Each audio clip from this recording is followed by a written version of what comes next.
ज्ञानतिमिरान्धस्य ज्ञानाञ्जनशलाकला चक्षुरुन्मीलितं येन तस्मै श्रीगुरवे नमः। गजाननं भूतगणाधिसेवितं कवित्तजम्बूफलसारभक्षितम् उमासुतं शोकविनाशकारणं नमामि വിഘ്നേശ്വരപാദപങ്കജം. ആദ്യമായിട്ട് നമ്മളുടെ ഗുരു ശ്രീ GK സാർക്ക് എൻ്റെ ശതകോടി പ്രണാമം. ഇവിടെ ഇരിക്കുന്ന ഓരോരുത്തർക്കും എൻ്റെ വിനീതമായ നമസ്കാരം. എല്ലാവർക്കും എൻ്റെ ഗുരുപൂർണിമ ആശംസകൾ. ആഷാഢമാസത്തിലെ പൗർണമി ദിവസമാണ് ഗുരുപൂർണിമ അല്ലെങ്കിൽ വ്യാസജയന്തി. വേദങ്ങളും അതുപോലെ തന്നെ പുരാണ ഇതിഹാസങ്ങളും തന്റെ ശിഷ്യന്മാർക്ക് വിശദീകരിച്ചു കൊടുത്ത ശേഷം തന്റെ ശിഷ്യന്മാരോടായിട്ട് അദ്ദേഹം പറഞ്ഞു, എല്ലാ ദിവസവും ഗുരുവിനെ ആദരിക്കുകയും പൂജിക്കുകയും വേണം.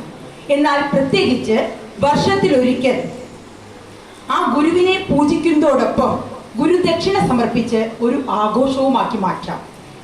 അതാണ് വ്യാസഭഗവാൻ ശിഷ്യന്മാരോട് പറഞ്ഞ ഈ ആഷാഢമാസത്തിലെ പൗർണമി ദിവസം. ഗുരുർ ബ്രഹ്മ ഗുരുർ വിഷ്ണു ഗുരുർദേവോ മഹേശ്വര ഗുരു സാക്ഷാത് പരബ്രഹ്മ തസ്മൈ ശ്രീ ഗുരവേ നമഃ. ഈ ശ്ലോകത്തില് ബ്രഹ്മാവും വിഷ്ണുവും ശിവനും അതിനേക്കാൾ ഉപരി നമ്മളുടെ പ്രപഞ്ചത്തിന്റെ തന്നെ ആധാരമായിരിക്കുന്ന ആ ചൈതന്യം ഏതാണോ ആ പരബ്രഹ്മവും നമുക്ക് ഗുരുവാകുന്നു എന്നാണ് ഈ ശ്ലോകത്തിലൂടെ പറയുന്നത്. ഗുരു എന്ന വാക്കിന്റെ അർത്ഥം ഇരുട്ടിനെ അകറ്റുക എന്നതാണ്. ഗു എന്ന് പറഞ്ഞു കഴിഞ്ഞാൽ ഇരുട്ട്, രു എന്ന് പറഞ്ഞു കഴിഞ്ഞാൽ പ്രകാശം. അപ്പൊ ഇരുട്ടിൽ നിന്നും പ്രകാശത്തിലേക്ക് നയിക്കുന്ന എല്ലാവരും നമ്മളുടെ ഗുരുക്കന്മാരാണ്. പ്രകാശം എന്ന വാക്കിന് പ്രതീകാത്മകമായിട്ട് അറിവ് എന്നാണ് അർത്ഥം. ഒരു വ്യക്തിയെ സംബന്ധിച്ചിടത്തോളം ഒരു വ്യക്തി മരിക്കുന്നിടം വരെ വിദ്യാർത്ഥിയാണ്. കാരണം അറിവാണ് നമ്മളെ മുന്നോട്ട് നയിക്കുന്നത്. ഒരു വ്യക്തിയെ സംബന്ധിച്ചിടത്തോളം ഒരു വ്യക്തിയുടെ ഉള്ളിൽ ജന്മജന്മാന്തരങ്ങളായി കിടക്കുന്ന ആ അറിവില്ലായ്മയെ മാറ്റുന്നതിന് വേണ്ടിയിട്ടാണ് നമുക്കൊരു ഗുരു വേണം, അല്ലെങ്കിൽ ഗുരുക്കന്മാർ വേണം എന്ന് നമ്മൾ പറയുന്നത്. എല്ലാവർക്കും ഒരു ഗുരുവുണ്ട്. ദേവന്മാരുടെ ഗുരുവാണ് ബൃഹസ്പതി. അവതാര ദേവതയായിട്ടുള്ള ശ്രീരാമചന്ദ്രന്റെ ഗുരുക്കന്മാരാണ് വസിഷ്ഠനും വിശ്വാമിത്രനും. അതുപോലെ തന്നെ ശ്രീകൃഷ്ണ ഭഗവാന്റെ ഗുരുവാണ് സാന്ദീപന മഹർഷി. നമുക്ക് ചരിത്രത്തിലേക്ക് നോക്കുന്ന സമയത്ത് പല നല്ല രാജാക്കന്മാർക്കും ഗുരുക്കന്മാരുള്ളതായിട്ട് നമുക്ക് കാണാൻ കഴിയും. ഉദാഹരണമായിട്ട് ഛത്രപതി ശിവാജി മഹാരാജാവിന്റെ ഗുരുവാണ് സമർത്ഥ രാമദാസ് മഹർഷി. അതുപോലെ ആധുനിക ഭാരതത്തിലേക്ക് നോക്കുന്ന സമയത്ത് നമുക്ക് പല സന്യാസി ശ്രേഷ്ഠന്മാർക്കും ഗുരുക്കന്മാരുള്ളതായിട്ട് നമുക്ക് കാണാൻ കഴിയും. സ്വാമി വിവേകാനന്ദന്റെ ഗുരുവാണ് ശ്രീരാമകൃഷ്ണ പരമഹംസർ. ആ ശ്രീരാമകൃഷ്ണ പരമഹംസരുടെ ഗുരുവാണ് ശങ്കര പരമ്പരയിലെ തോതാപുരിയും അതുപോലെ മറ്റനേകം ഗുരുക്കന്മാരുണ്ട്. അപ്പോ നമുക്ക് മനസ്സിലാവും, സാധാരണ ജനങ്ങൾക്കായാലും ശരി, ദേവന്മാർക്കായാലും ശരി, സന്യാസി ശ്രേഷ്ഠന്മാർക്കായാലും ശരി, രാജാക്കന്മാർക്കായാലും ശരി, എല്ലാവർക്കും ഒരു ഗുരു ഉള്ളതായിട്ട് നമുക്ക് മനസ്സിലാക്കാൻ കഴിയും. സാധാരണ ജനങ്ങളെ സംബന്ധിച്ച് നമ്മളുടെ ഗുരു എന്ന് പറയുന്നത്, ഗുരുവിനെ സ്വീകരിക്കുന്നത് നമ്മളുടെ ഉള്ളിൽ ജന്മജന്മാന്തരങ്ങളായി കിടക്കുന്ന ആ അന്ധകാരത്തെ അല്ലെങ്കിൽ അറിവില്ലായ്മയെ മാറ്റുന്നതിന് വേണ്ടിയിട്ടാണ് നമ്മൾ ഒരു ഗുരുവിനെ സ്വീകരിക്കേണ്ടതായ ആവശ്യപ്പെടുന്നത്. മനുഷ്യന്റെ ഉള്ളിൽ ഈ ബുദ്ധിയാണ്, നമ്മുടെ ഉള്ളിലെ സംശയങ്ങൾക്കൊക്കെ ബുദ്ധിയാണ് മറുപടി പറയുന്നത്. ആ ബുദ്ധി പദാർത്ഥ നിർണയം നിശ്ചയിക്കുന്ന സമയത്ത് നമുക്ക് ഒരു ബോധ്യം വരുന്നു, ഇതാണ് ശരിയെന്ന്. അങ്ങനെ നമ്മുടെ ഉള്ളിൽ പലതരത്തിലുള്ള ബുദ്ധി ഉള്ളത് കൊണ്ട് നമ്മുടെ ഉള്ളിൽ വരുന്ന ചിന്തകളെ വേണ്ട രീതിയിൽ പ്രയോജനപ്പെടുത്തി നല്ലൊരു അറിവ് നൽകുവാൻ ചിലപ്പോൾ നമ്മുടെ ബുദ്ധിക്ക് കഴിഞ്ഞു എന്ന് വരില്ല. അപ്പോഴാണ് നമുക്ക് ഒരു ഗുരുവിന്റെ സഹായം ആവശ്യമായി വരുന്നത്. മാത്രവുമല്ല, ചിലപ്പോൾ നമ്മളുടെ ഉള്ളിൽ ബുദ്ധി പ്രവർത്തിക്കുന്ന സമയത്ത് ഒരു തന്മയീ ഭാവം ഉണ്ടാകുന്നു. അതിനെയാണ് നമ്മൾ അഹങ്കാരം എന്ന് പറയുന്നത്. ഈ അഹങ്കാരം നമ്മുടെ ഉള്ളിലുണ്ടെങ്കിൽ നമ്മൾക്ക് ഗുരുവിൽ നിന്നുള്ള അറിവ് വേണ്ട പോലെ സ്വീകരിക്കാനായിട്ട് നമുക്ക് സാധിക്കില്ല. അപ്പോഴാണ് അതിനാണ് നമ്മൾ ഈ അഹങ്കാരം മാറ്റുന്നത്. പിന്നെ നമ്മളുടെ ആദ്യ ഗുരു എന്ന് പറയുമ്പോൾ, നമ്മൾ ഗുരുക്കന്മാരെ പറയുമ്പോൾ നമ്മുടെ ആദ്യ ഗുരു എന്ന് പറയുന്നത് ആരാണ്? നമ്മളുടെ അമ്മയാണ്. കാരണം നമ്മൾ ജനിച്ചു വരുന്ന സമയത്ത് നമുക്ക് ഒന്നിനെ കുറിച്ചും ഒരു അറിവുണ്ടായിരുന്നില്ല, അല്ലെ? നമുക്ക് ലോകത്തെ കുറിച്ച് വല്ലതും അറിവുണ്ടായിരുന്നോ? അല്ലെങ്കിൽ നമ്മളെ കുറിച്ച് വല്ലതും അറിവുണ്ടായിരുന്നോ? ഇല്ല. നമുക്ക് ഓരോന്നും പറഞ്ഞും പഠിപ്പിച്ചും, ഇത് പശുവാണ്, ഇത് പാലാണ്, ഇത് അമ്മയാണ്, ഇത് അച്ഛനാണ്, എന്നിങ്ങനെ ഓരോന്നും പറഞ്ഞും പഠിപ്പിച്ചും തരുന്നത് ആരാണ്? നമ്മളുടെ അമ്മയാണ്. അപ്പൊ അമ്മയാണ് നമ്മളുടെ ആദ്യ ഗുരു. നമ്മളുടെ കാണപ്പെട്ട ദൈവം എന്ന് പറയുന്നത് നമ്മളുടെ അമ്മയാണ്. ആ അമ്മയാണ് നമുക്ക് അച്ഛനെ പോലും പരിചയപ്പെടുത്തി തരുന്നത്.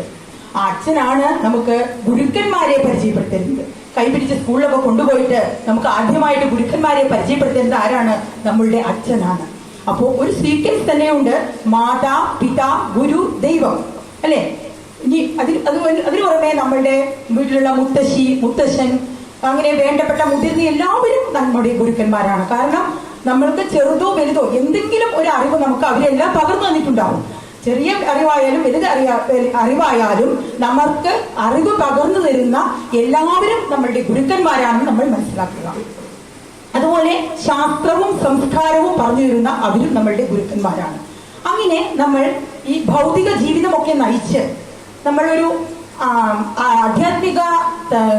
ആധ്യാത്മികമായിട്ടുള്ള കാര്യങ്ങൾ അറിയണമെന്ന് ആഗ്രഹിച്ച് ജീവിത സാക്ഷാത്കാരം നേടണമെന്ന് ആഗ്രഹിക്കുന്ന സമയത്ത് നമ്മൾ ഒരു ദീക്ഷാ ഗുരുവിനെ കണ്ടെത്തുന്നു, അല്ലെങ്കിൽ ആ ഗുരു നമ്മളെ കണ്ടെത്തുന്നു. അങ്ങനെ ദീക്ഷ സ്വീകരിച്ച് ആ മന്ത്രത്തെ സ്വീകരിച്ച് നമ്മൾ സാധന ചെയ്യുമ്പോൾ നമ്മൾക്ക് ഈശ്വര സാക്ഷാത്കാരത്തിലേക്ക് എത്താനായിട്ട് കഴിയുന്നു.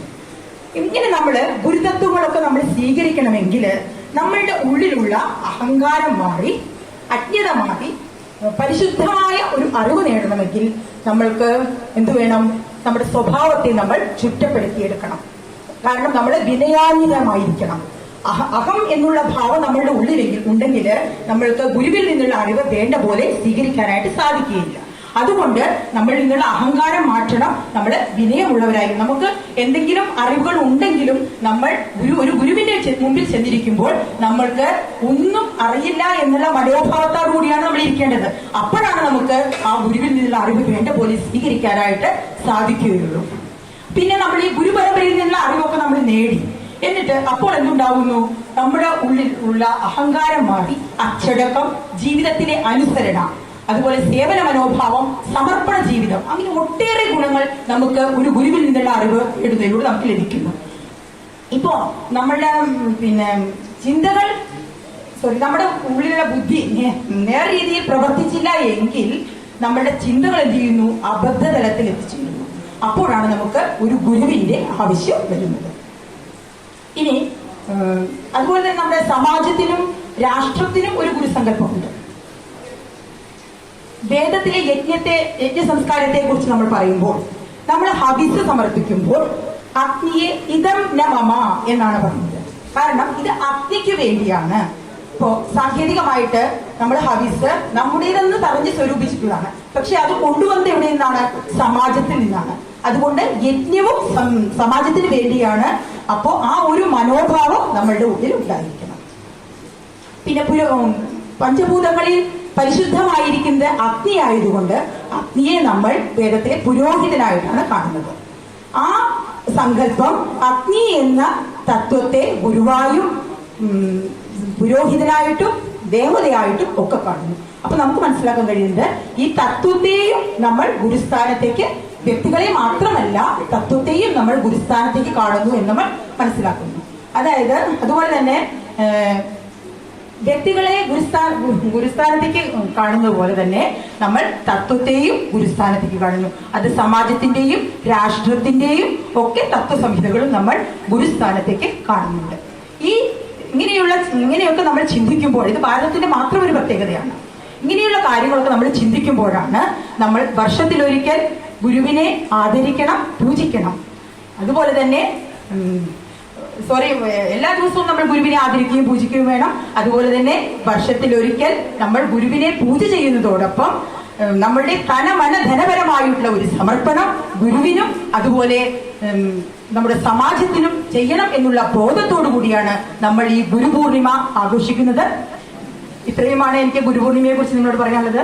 ഒരിക്കൽ കൂടി നമ്മളുടെ ഗുരു GK സാറിനും ഇവിടെ ഇരിക്കുന്ന ഓരോരുത്തർക്കും എന്റെ ഗുരുപൂർണിമ ആശംസകൾ നേർന്നുകൊണ്ട് എന്റെ ഈ എളിയ വാക്കുകൾ തൽക്കാലം നിർത്തുന്നു. നന്ദി, നമസ്കാരം.